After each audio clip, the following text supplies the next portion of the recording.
Movie Recap Tagalog here. Tunghayan natin ngayon, ang thriller-drama film na, Catch Hell. Tara na't panoorin natin. Nagsimula ang pelikula sa isang artista na nagngangalang Pierce.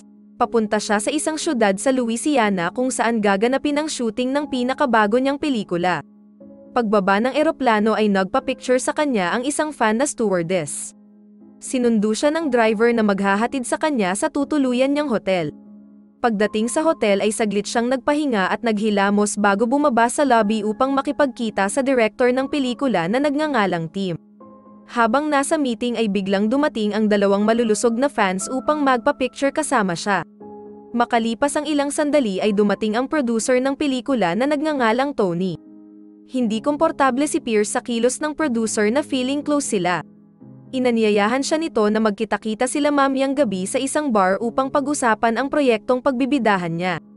Balik sa kanyang silid, nagreklamo si Pierce sa kanyang manager dahil tila hindi professional ang mga nakasalamuhan niyang gagawa ng pelikula niya. Nagwika ang manager na kailangan nilang mag-experiment sa ganoong setup habang naghihintay pa sila ng magandang project. Kinagabihan sa isang bar, habang umiinom siya ay napansin niya ang kakaibang galawan ng producer at director. Walang ginawa ang mga ito kung hindi ang magpakalasing at magpakasaya, kasama ang ilang babae. Pagdating sa hotel ay hindi siya makatulog at tila gusto na niyang mag-back out sa project. Kinaumagahan, nakatanggap ng tawag si Pierce mula sa receptionist ng hotel na nagsabing may naghihintay sa kanya sa baba upang sunduin siya. Agad na hinanda niya ang sarili tapos ay bumaba siya ng hotel. Maya-maya lang ay pin-pick up siya ng dalawang lalaki na nagsabing crew sila sa pagbibidahan niyang pelikula. Tinanong niya ang mga lalaki kung bakit hindi sila nag-abiso na mas maaga pala ang pick-up time. Nagsabi ang mga ito na kailangan kasi siya sa set ng mas maaga. Habang nasa biyahe ay nagpakilala ang dalawa bilang sina Mike at Junior. Makalipas ang ilang sandali ay nagtaka si Pierce kung bakit masyadong malayo ang lugar ng shooting ng pelikula. Nang tanungin niya ang cellphone number ng producer ay kinuha ni Junior ang cellphone niya at hindi na ito ibinalik. Nang babawiin niya ang cellphone ay pinakitaan siya nito ng baril. Doon niya napagtanto na kanidnap siya ng dalawa. Di nagtagal ay narating nila ang isang hideout na gawa sa kahoy. Hinila siya ni Mike sa kotse at sinapak ng ilang beses hanggang sa mawalan siya ng malay. Sa hotel ay nagring ang telepono sa silid ni Pierce. Sinusubukan siyang tawagan ng totoong driver na susundo sa kanya. Balik kay Pierce na nagbalik na ang malay, nakita niya si Junior na kinuha ang kwintas niya, at si Mike naman ay ninakaw ang laptop niya. Sinubukan niyang tanggalin ang kadena sa kamay niya ngunit di niya ito matanggal. Sa galit ay sumigaw siya ng malakas na nakuha ang atensyon ni Mike kaya nagbalik ito sa loob ng hideout. Inalok niya si Mike ng $1,000,000 kapalit ng kanyang kalayaan. Ikinagalit ni Mike ang alok ni Pierce kaya sinira niya ang gandang lalaki ng aktor tapos ay nagsabi ito na hindi niya kailangan ng pera. Nagtanong ang aktor kung ano ang nagawa niyang kasalanan sa kanila. Nagpakilala si Mike na dati siyang pulis at asawa niya si Diana, ang babaeng ginawa ni Pierce. Nagmaang-maangan ang aktor sa pagsasabing wala siyang kilalang Diana. Di na kontento si Mike sa pananakit kay Pierce kaya pinitpit niya ng bakal ang kamay ng aktor ng paulit-ulit hanggang sa magmukhang longganisa ito tapos ay muli siyang pinatulog. Kinabukasan, sa awa ay pinainom ni Junior si Pierce ng painkiller. Maya-maya lang ay dumating si Mike at tinanong kay Pierce ang password ng cellphone niya. Nabasa ni Mike ang message ni Pierce sa kanyang asawa. Lalo siyang nanggalaiti sa galit nang makita niya ang matatamis na palitan ng mensahe ni Pierce at ng asawa niya kaya binato niya ang cellphone sa dibdib ng aktor. Makalipas ang ilang oras ay inalam nila ang password ng laptop ni Pierce. Pagkatapos malaman ang password ay agad na pinakialaman ni Mike ang laman ng laptop. Kinabukasan ay binigyan ni Junior si Pierce ng makakain. Ngunit tinanggihan ito ng aktor. Di nagtagal ay dumating si Mike na sinumbatan si Junior sa pagbibigay ng pagkain kay Pierce. Tinanong ni Mike ang password ng Twitter account ni Pierce tapos ay nagtungo siya sa banyo upang sirain ang reputasyon ng aktor gamit ang social media. Sa gitna ng kagubatan ay nabagot si Junior kaya nagsisigaw siya at pinalipas ang oras sa paglangoy sa ilog. Sa loob ng bahay ay tuwang-tuwa ang dalawang magtiyuhin dahil nagawa nilang masira ang reputasyon ng aktor gamit ang social media. Kumalat ang balita tungkol sa mga post sa account ni Pierce kung saan ipinakita ang mga hubad na larawan ng kanyang ex-girlfriend. Kinagabihan ay pinilit ni Mike si Pierce na ikwento ang mga nangyari sa kanila ng asawa niya. Ikinwento ng aktor kung paano sila nagkakilala ni Diana at paano siya niyaya ng babae na diligan ang natutuyo nitong hardin.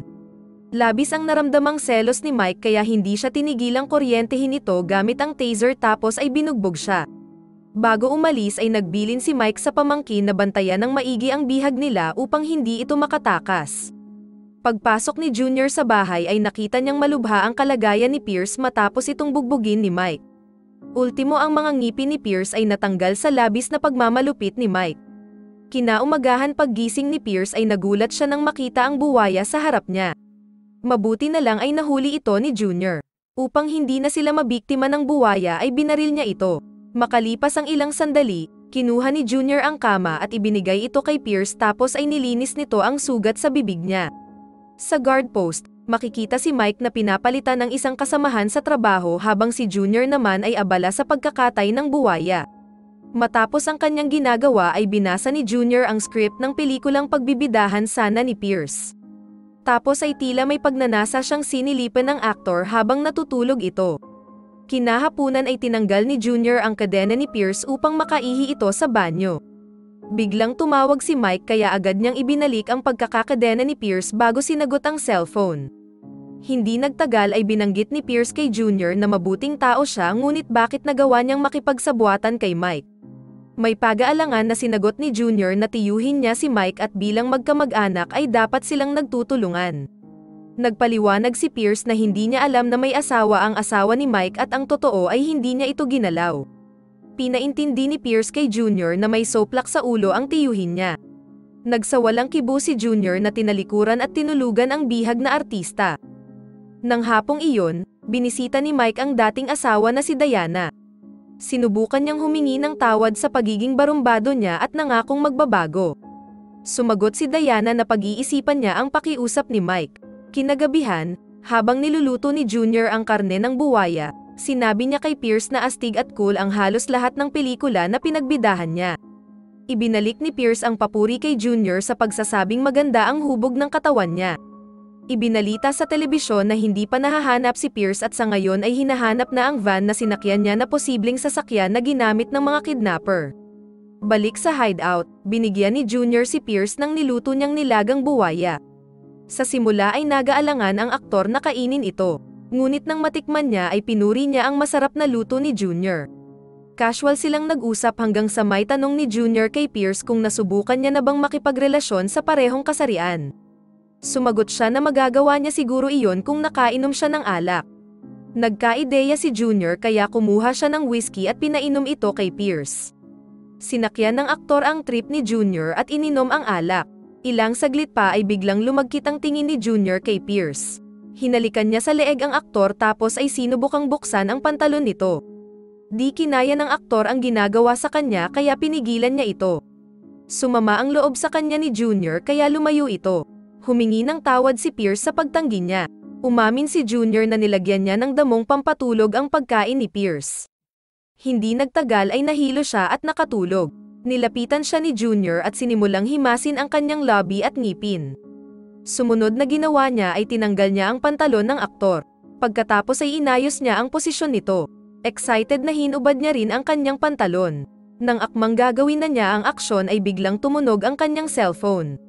Nagising si Pierce sa tunog nito at mabilis na ipinulupot ang kadena sa leeg ni Junior hanggang sa tuluyan na itong mamatay.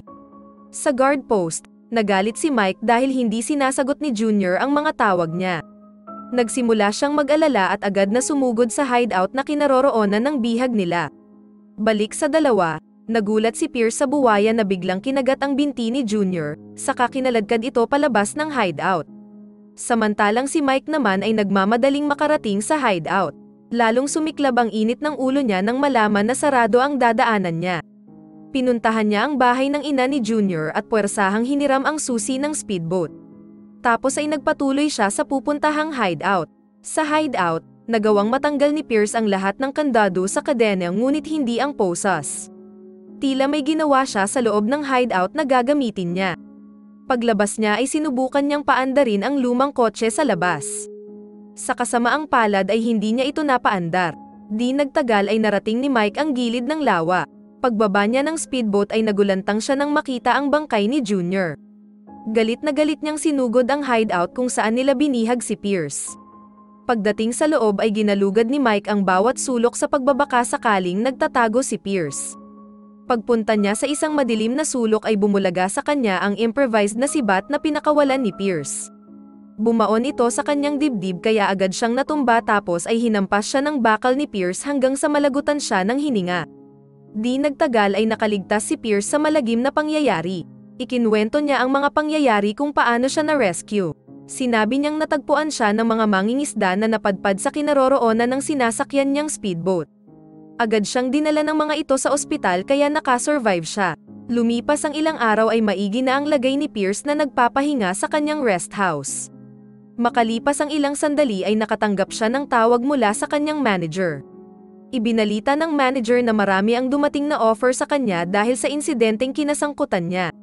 Ang kailangan niya lang ay ang magdesisyon kung anong project ang gusto niyang simulan.